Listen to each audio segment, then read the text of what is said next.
One of the stitches I haven't shown exactly how to do, but I mention a lot, is the garter stitch. So I've already done my cast on row, and now we're going to go right into what the garter stitch is. It's typically worked over 4 rows. However, you can do this throughout your whole project for a blanket, a scarf, a hat, or any other project that you're doing. So we've already done, the first row is typically knit.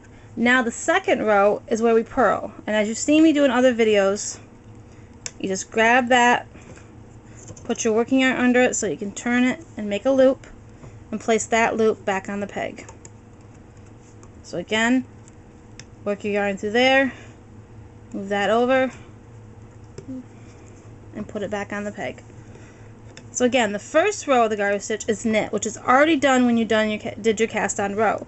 The second row is purl, and that's what we're doing right now.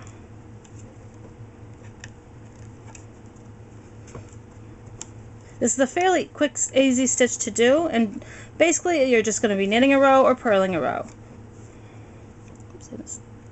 Get over there. Okay. So now this was our second row, we purled. So now what we're going to do is we're going to knit our way back. There's 2 different ways you can choose to knit.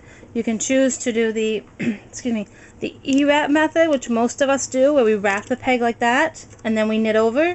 Or you can choose to just lay the working yarn in front of the project and knit over as well. It's whatever way is easier for you. I'm going to do it this way this time, since I normally do it the other way.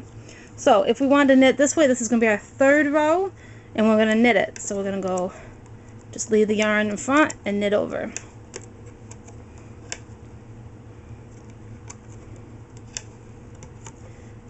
So the first row is knit, the second row is purl, the third row is knit, and now our fourth row is going to be purl again. So push these down a little ways. You're going to work it under, but you can push them down a little bit so that they're not in your way, and lay this beneath that part so that we can go and we can work our hook through, turn it, grabbing the working yarn, and bring it through to make the loop. So this is row 4.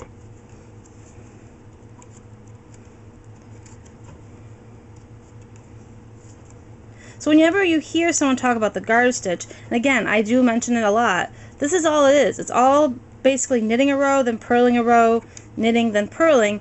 Again, typically over 4 rows, but you can choose to do this over more rows.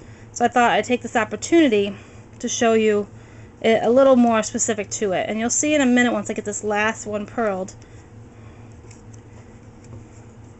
Okay, it's not caught. If you look behind it, it's actually pretty flat, like it's not really curling, and I could have worked my tail in as I did the project. You don't need to leave it hanging. You can work it around, but I chose not to include it in at this time.